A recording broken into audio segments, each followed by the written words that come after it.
This custard cream cheesecake is based on an iconic British favourite. And I'm even going to use the custard creams as the base of the cheesecake. So we're going to start with the base by putting the custard creams into a food processor. We just need to blitz these up until they're really fine. The cream filling helps bind them together as well. Now that's really finely ground. I'm melting some butter in a saucepan. Now I'm going to be adding this about half first, and then give it a blitz.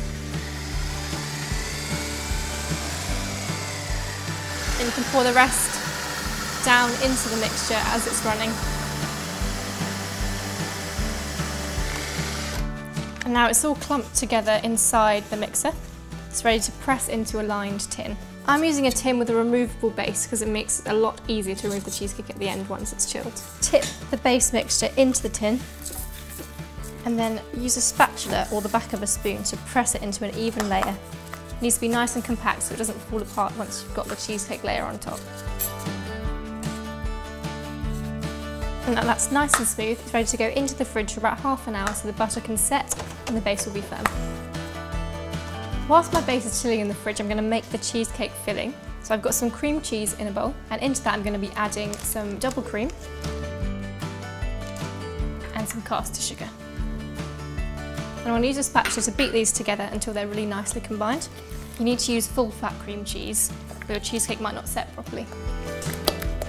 Now because this is a custard cream cheesecake, the filling of the cheesecake is going to be custard flavoured. So I've got some custard powder, add 2 tablespoons of milk to make it into a thick paste.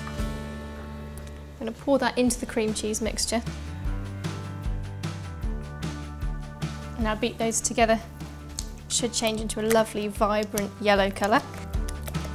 I'm going to be adding 3 egg yolks and 3 whole eggs. So I'll beat the egg yolks in first. As soon as you start adding the eggs, you've got to stir a little bit less, otherwise you beat too much air into the cheesecake. It might crack in the oven. And then 3 whole eggs. 1, 2, and a final egg. Then beat those in. So I've got my chilled base. I'm going to pour my cheesecake mixture on top. And this cheesecake is cooked in a water bath because it helps it to cook really gently around the edges without burning or catching. So I'm going to place my tin into the centre of 2 pieces of tin foil, and this will just protect the cheesecake whilst it bakes and stop any water from leaking into it. So fold that up around the edges and scrunch it down, and then move the cheesecake into a roasting tin.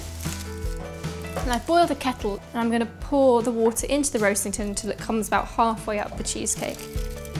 Being careful not to get any water into the cheesecake itself. Now that's ready to go into the oven at 170 degrees. When the cheesecake is baked, leave it to cool briefly and then into the fridge for at least 3 hours until fully set. When you're ready to serve the cheesecake, dollop some lightly whipped cream into the centre of the cheesecake. Then use a small palette knife to kind of ease it to the edges. You want it to look kind of cloud-like.